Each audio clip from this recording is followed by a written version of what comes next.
the cornerman. But he is not a cornerman at all. In fact, he is the center of Sri Lankan boxing.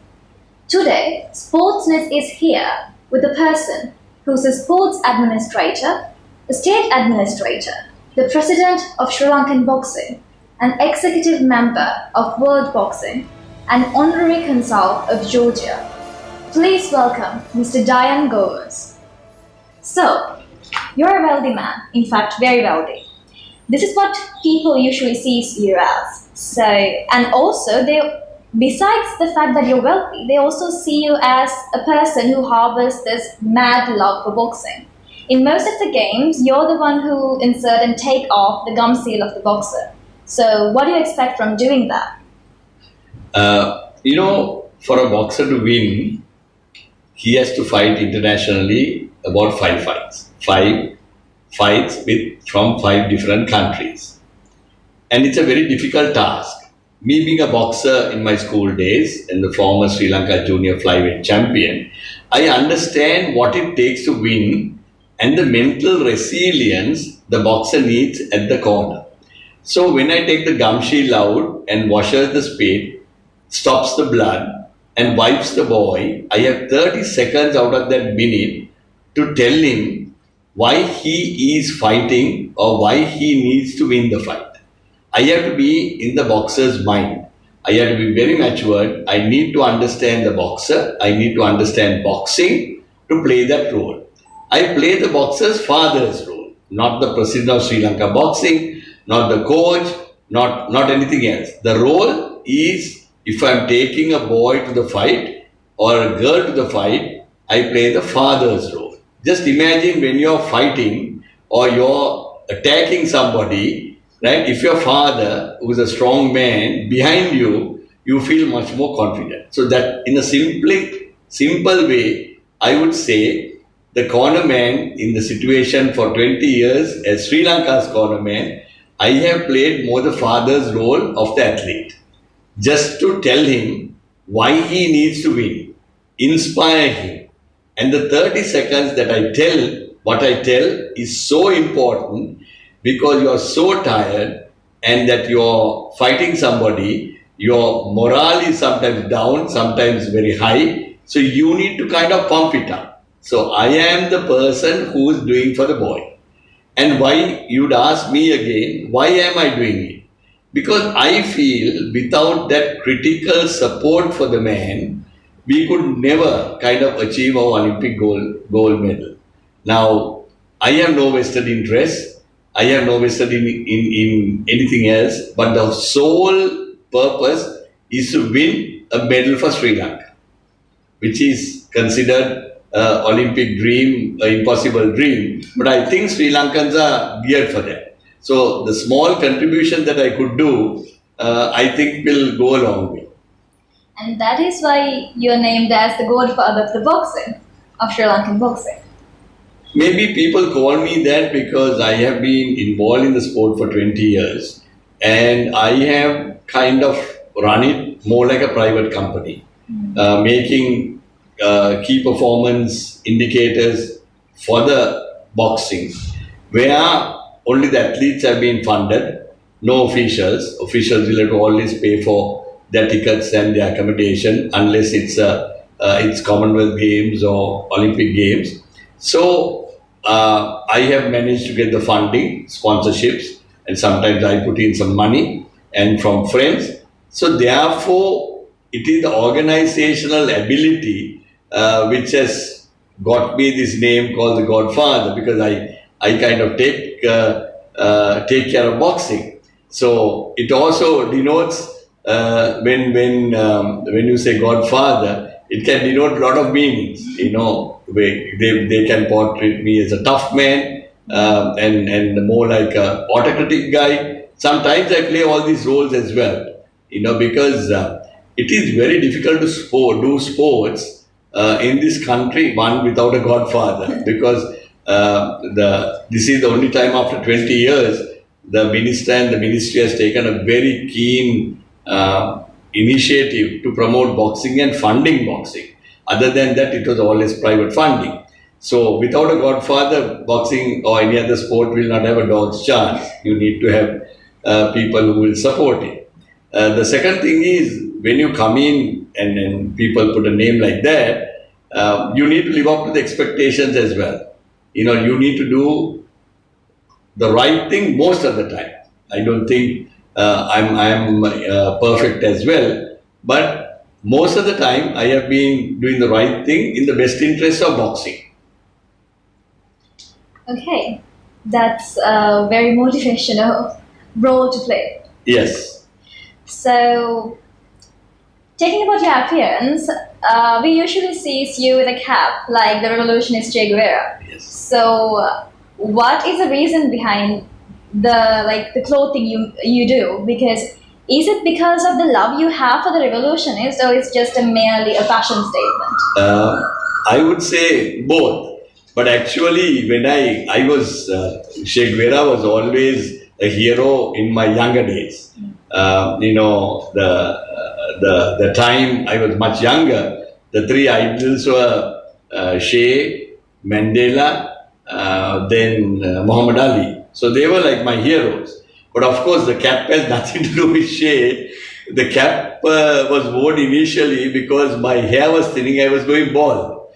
So to at least to cover my tatte, that I started wearing the cap. But of course, I liked it. I enjoyed the Kangal cap. It's not a beret actually. It's more like a fashion statement today. And people all over the world in boxing identify me with the cap. So I think I had taken it to an advantage. Even people forget me, my name or anything, but the whole world, there are 200 countries taking part in boxing, and all 200 countries, presidents of boxing, remember me as the man who wears the Kangal cap, because he's at the corner wearing the Kangal cap. He always wears it, so it has become a bit of a fashion statement as well. Okay. Now you mentioned that Che Guevara was an idol of yours. Yes. And you liked the revolutionists Yes. while you were growing up. So, with the little knowledge I had gathered about you from Yes. newspapers or internet Yes. or whichever, Yes. I always perceived you as a revolutionist in the field of economy. Yes. In a country where most people say sportsmen don't have jobs, Yes. you go around handing them jobs and job opportunities. Yes. Like, for example, we can take the boxers and athletes like Damanta Darsha and shooters like Ruvinia Vemana. So, what do you expect from doing that, and why would you give this opportunity to these sports personalities? The reason that I got involved is when I was 31, when I went in as the managing director to Slimline, MAS Slimline. That was a three-way joint venture between Victoria's Secrets, Sara Lee Courthouse and Mars Holdings. So at that time I lived 3 days away from my home, from my Colombo home. I used to go to Panal on a Monday, come back on Wednesday, go back on Thursday, come back on Friday. So the 3 days I stayed, I really saw the real life of the village people. I realized, although I lost my father when I was 12 and educated at Royal College, I still had the facilities. My mother could give me the best facilities for my education. But when I went to Pandala, I really saw the hardships of the people and hardships of the athletes. And I realized in a country like ours, if the companies nor the government does not support the sport is dead. The athlete stops their athletic career because other than playing cricket, there is no future for any other athletes. So I started thinking from the grassroots level because understanding my socialist philosophy in my younger days, I understood the plan, how it works from inside, not from outside, inside. So I started recruiting all the graduates who had done sports. I created a structure where it became a sports fanatical company because everybody at the university level, everybody at the school level had done sports and the extracurricular activities. So they could be harnessed, their energy could be harnessed into setting up a ground or the fundamentals required to start a sporting revolution. and Pandala was the ground. So we had the grounds, then we created a gym for the athletes. Then the best opportunities of those talented athletes, I could get them into slimline. So that's how the boxers came. The time I left after 20 years, MAs had 137 athletes in 21 different sports representing the country. So we created the culture of sports.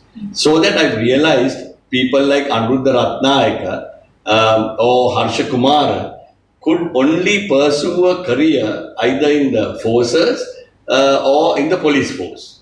Now Anuruddha Ratnayaka went for a second lieutenant interview, but he failed because he was a bit too short.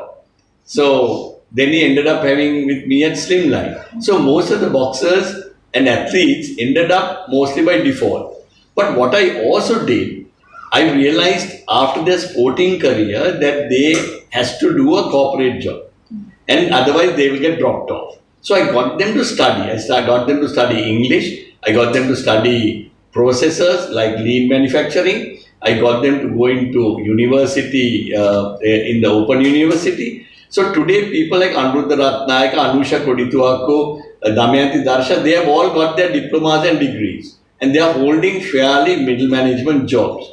So when you look at that, that is the whole philosophy behind making a difference at the grassroots level. And I stopped, going for cocktail parties. I started not reducing my social activities. But the time I spent at Pandala, I want to make a real difference in sports, in education. So anybody who was getting through to the university from Pandala, we kind of sponsored. I personally sponsored about 60 students. So the motivation was to make a difference because you saw the reality. And I understood if people like me didn't give a helping hand, the athlete nor the student will have a much more difficult endeavor to pursue the dream. Sri Lanka sees your wealth, your status as a sports administrator in boxing, but the world's view of you is slightly different mainly because that they don't see you just as a wealthy man or a sports administrator, and they respect you for it. So, what do you think are the causes for this consequence to happen, for the world to have a different perspective of you rather than Sri Lankan society? The reason is I'm a professionally qualified management accountant, CIMA. I'm a fellow of CIMA, ACCA and CPA. So professionally, I have achieved the highest standards required by my profession, and I've been the president of CIMA in Sri Lanka in 2001, 2002, long years ago. And I was business leader of CIMA, Janashakti, and of course CIMA icon by 2013. That's in terms of my professional ability. But of course, I studied subsequently. I went on my executive education to Harvard Business School and the Wharton Business Schools, which are also world's kind of top universities. So in terms of my management ability and running a billion-dollar organization, I established myself in the corporate field. But when you get to the world boxing, few things count.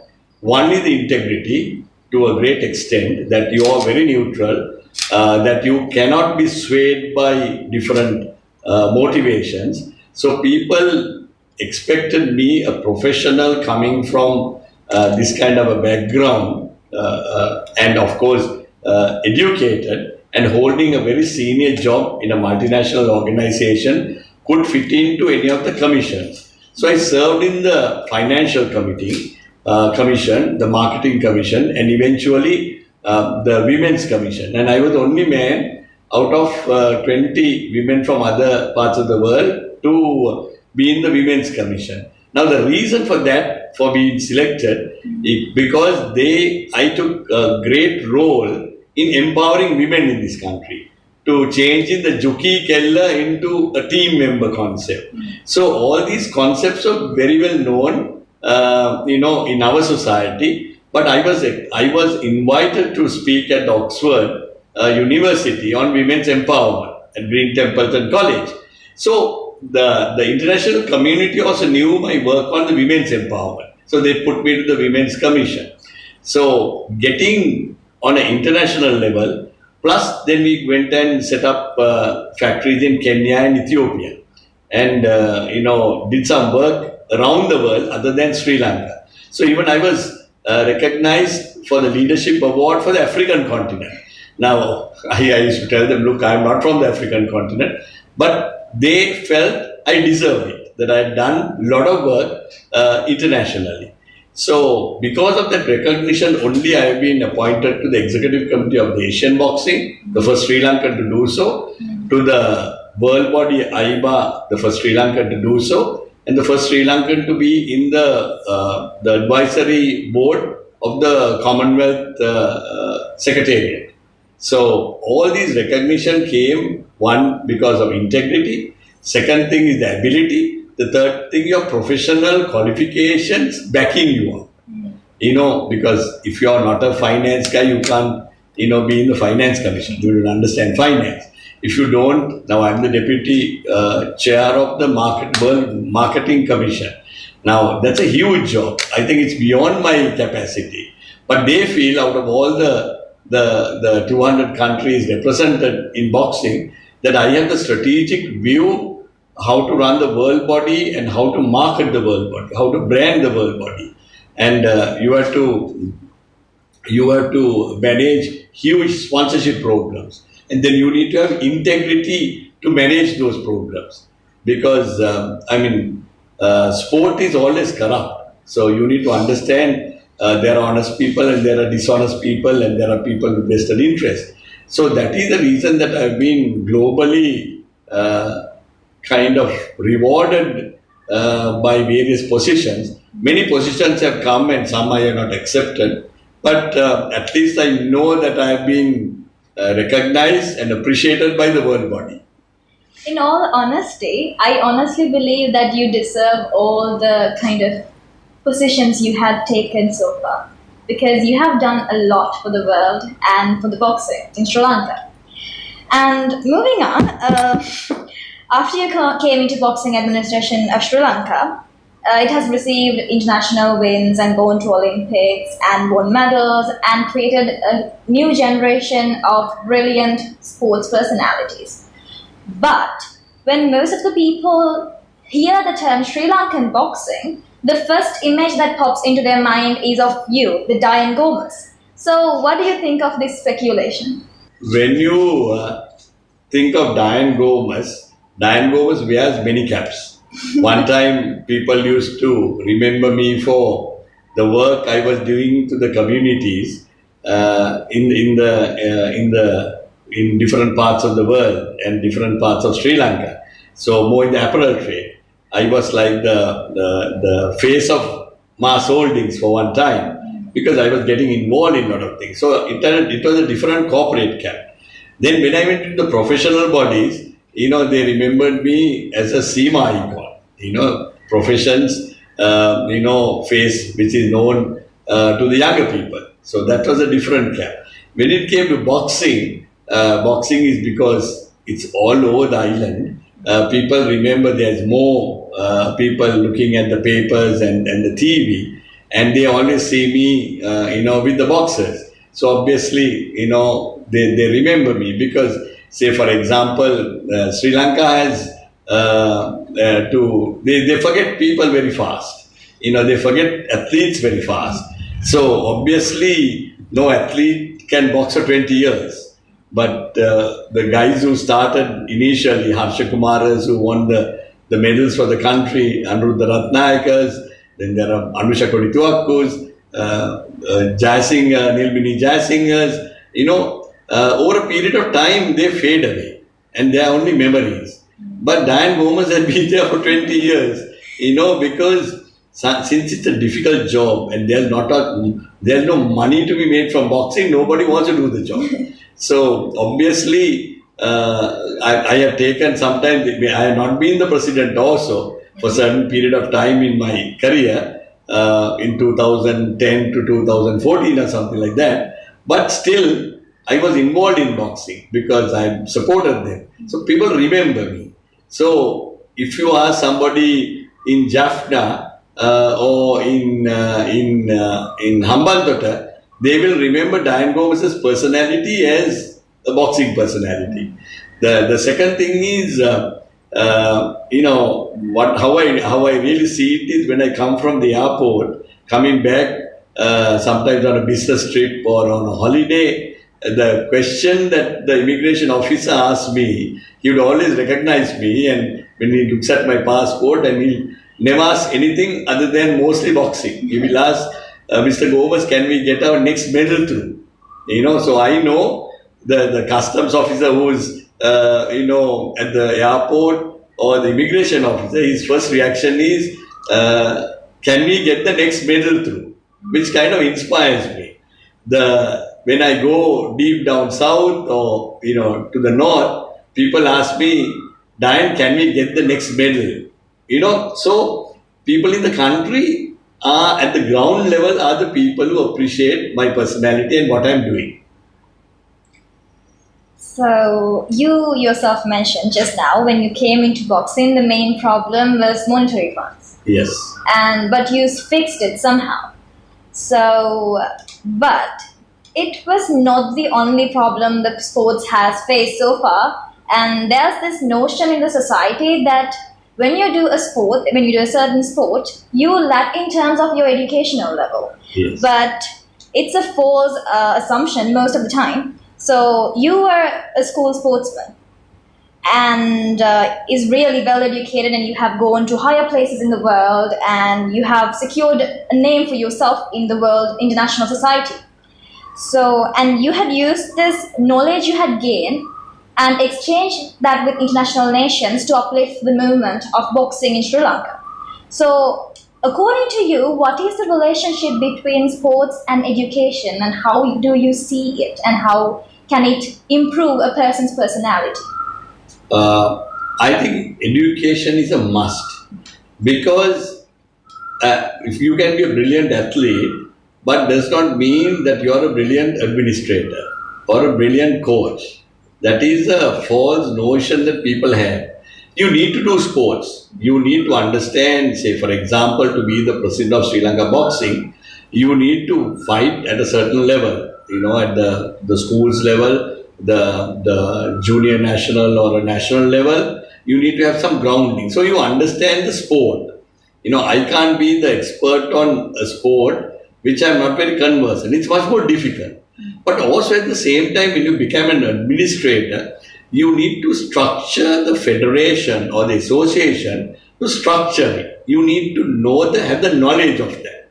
And that is where the education comes. Or if you are not qualified in that field, you must recruit the right people to do the job. There are two ways of managing it. Say for example, if I go into a sport which I've not done, I've done athletics for Royal, I've done boxing for Royal, but say for example, I'm going to football or swimming. Now, I don't know anything about those. I understand, the game, but I'm no expert on that. So then I would do is recruit a chief executive or a CEO if the organization is large. Now, in a sport like boxing, you don't have the facilities nor the funding to make a structure like that. So you have to do away with the best people who will fit into those roles. So when I take the treasurer, I will take people who are qualified in that. So that is how this education counts a lot in sports. The thinking, setting up the vision, setting up, what you call infrastructures. But if you don't have the education, how are you going to think those through? You take the money from something and just go on a tour and then you just try to get a medal. It won't work. You have to have, like any organization, a long-term plan, a mid-size plan, and a budget. This year, what are we going to do? Next 6 months, what are the tournaments we need to take part? And it's not only the sporting technical stuff, the administrators. Is our referees and judges trained? Is our doctors getting the international boxing exposure? So that is why when you look at Sri Lanka boxing, we have at least 5 international judges, officiating at world games. Now today at the Tokyo Olympics, Nelka Shiromala is one of the referees and judges. At the Rio Olympics, it was Udeni Kiridena. So we have proved with certain qualified professional people at every level of the game, not at a strategic president level, but at every strategic positions of the organizations we tend to recruit people who are skilled in that area.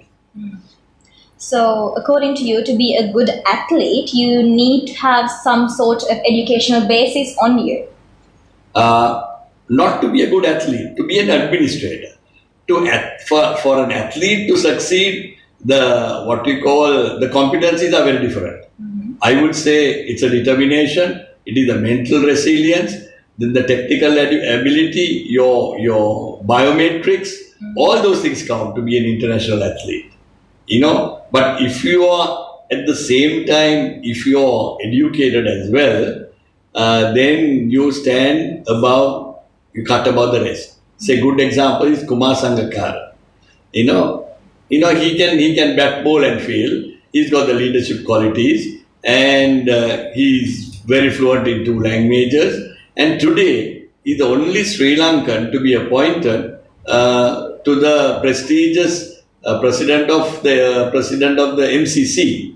Now, if he didn't have the academic background nor the capacity or the capability, even if he was the most brilliant cricketer, he won't be appointed to that. So the world recognizes that. Fun fact, he's my idol. Yes. So, moving on to your personal life, we all know that you have done everything in your power for the better future of your 2 daughters. Yes. And you love your family very much. But when we catch a glimpse of you, we usually see you with sports personalities all around the country. So, what does your family think about that? Do they feel a little bit neglected? I would give you two examples. Both my daughters represented Sri Lanka internationally in synchronized swimming. They are the first medalists, the Sri Lankan synchronized team at the Japan Open in 2006 or 2000, in that era. Then my younger daughter got to the final of both 2 Asian Games and a Commonwealth Games final as well. She used to train in Canada for a short while with a partner, Karape Arachi from Museus College. So they did extremely very well. My elder daughter represented only at the Asian Games. After when they went Visakha, then when they went to Manchester University, they all played water polo. They both captained Visakha in water polo and synchronized swimming as well. Then they went to Imperial to do postgrad and they gave up sports. I mean, that was it. But their complaint was father was never there, when they took part. Now, good examples, when my daughter did the final at the Commonwealth Games in India in 2010, I was with Manju Anyarachi because I realized my daughter might not make it. She made it to the final, but she might not get a medal. But I was banking on Manju Anyarachi's gold medal that time, so I was with Manju Anyarachi. Of course, it was a very sensitive thing for the family. I always felt country's medal came first before, your children's medals. And there was a time when Damayanti Darsha was trying her best to qualify for the games. This was before the 2004 Athens game. My daughter was representing maybe at the age of 13 for the first time in a major meet at the Sugandhasa swimming stadium. And Darsha was running in the National Stadium, the trial. I was with Darsha because I wanted her to qualify at any cost. So there are a number of occasions that I missed them. Even them getting the bronze medal in Japan, I flew back because I had to come to work and I couldn't wait for the medal ceremony. So there were instances when they were very young, they were a bit disappointed.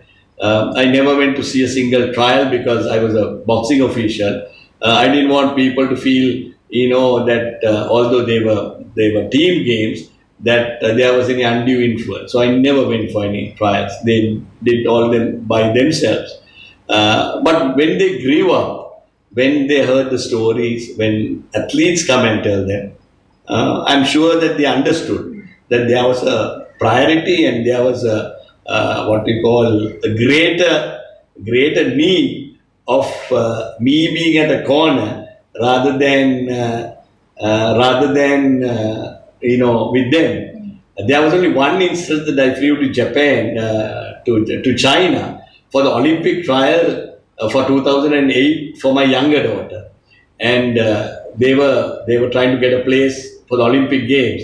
Now that's a very very difficult thing, and I was there in the stadium all by myself, and Dehara Katapiarachi and Elisha were taking part, and I knew that they would get very nervous because this was about 6 months before the games, and there were 10,000 spectators, which I never seen in a swimming stadium in the queue. So I realized these two kids were very, very young. They would have been 16, 17 years, and to take on the world. And before their event, it was Spain who won the gold medal in the event. So obviously it's Spain going, and after that Sri Lanka going was going to be a problem. That's the time that I went to the dressing room and talked to them. And I said, like what I do in the corner. And I told them, look, I realized they have no chance, but I didn't want to tell them that. I said, you are representing your country. You are go and do the best. And when you get to that, when you see 10,000 people, you're going to get nervous. And I said, only look at the Sri Lankan flag. There are 150 flags around the swimming pool. And look at the Sri Lankan flag and focus on it and say you're doing it for Sri Lanka and do it.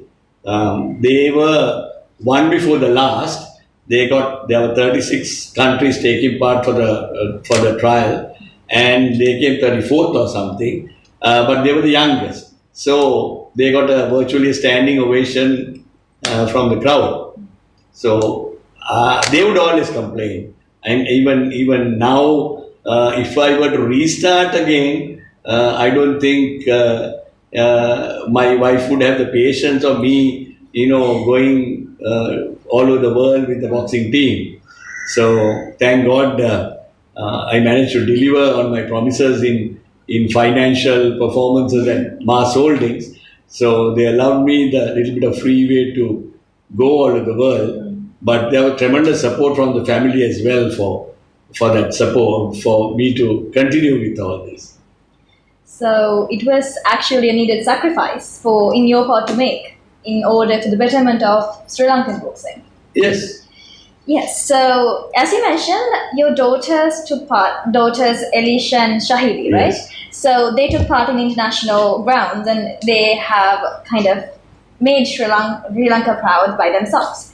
So first off, I need to clear out that I'm not a sexist, and I might be a bit lenient towards feminism, but yes. I do not think of it as any other sort of way. And I know that there is a female boxing, and there's a female boxing center. Yes.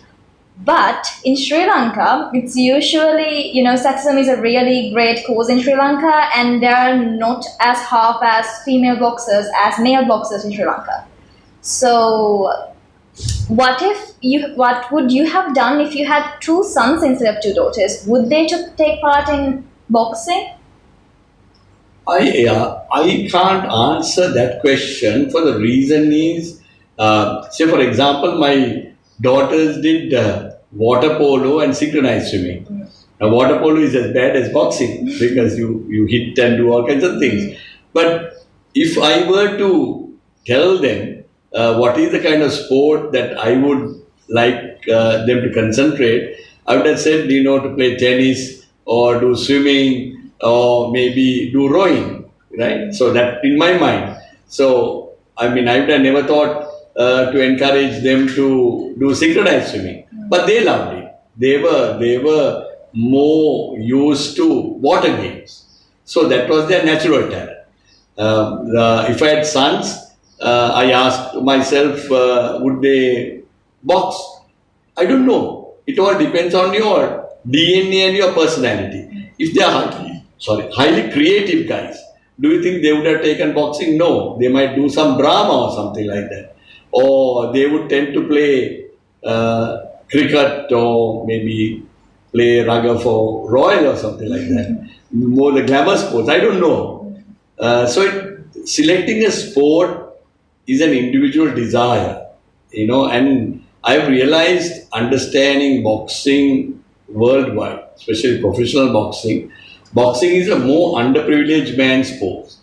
It is not, a lot of other sports like fencing or archery or something, which the elite class also they do, or horse riding. These are only, polo, right? They are very, very elite class sports because you need to own a horse, Yes. right? And you need to be in an environment like that to take part. So, it's a bit difficult. But boxing, anybody who got a boxing pair of boxing gloves and a punching bag can do it. And even when I went to Royal, I realized majority of the boxers came from underprivileged backgrounds, even at Royal. Two reasons for that is I'm talking about boxing, why the girls and boys take part. Most of the time, the parents are not very, unless they have got some taste of boxing, are not very keen on boxing because it's a contact sport. I can remember my mother once came to see, I took her only to see one meet, and I was bleeding from my nose. And I won that fight, but I bled and I had eye cut as well. My mother was virtually in tears, and I realized hereafter never get my mother to be at the arena. So a lot of mothers don't like contact sports; they get worried. So that is the reason that boxing has a very fewer number of people, to participate. Yes. So, for the first time, Ministry of Sport has rendered a helping hand towards Sri Lankan boxing. So, by receiving all this support, what is the main goal that you're set to achieve in terms of Sri Lankan boxing? In the short term, I want to get a medal at the Commonwealth Games again. After 68 years, Sri Lanka got 3 medals in Brisbane, and it took me nearly 20 years to achieve that. And it took 8 years for me to achieve box at the Olympic Games. The restriction was mostly funding and other facilities.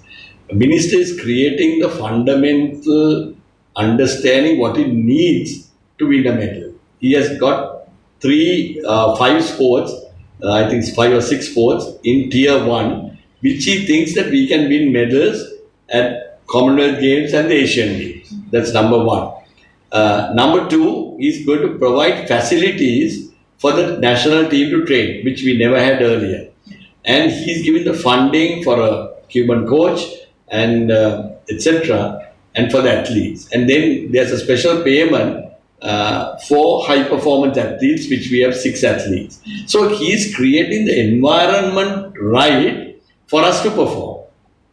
See, it's like you are going for a Formula 1 race, and you don't have a Formula 1 track, and you have a Morris Minor to go against F1, you have no chance. It's something like that. If you want to fight internationally, you need to have the proper,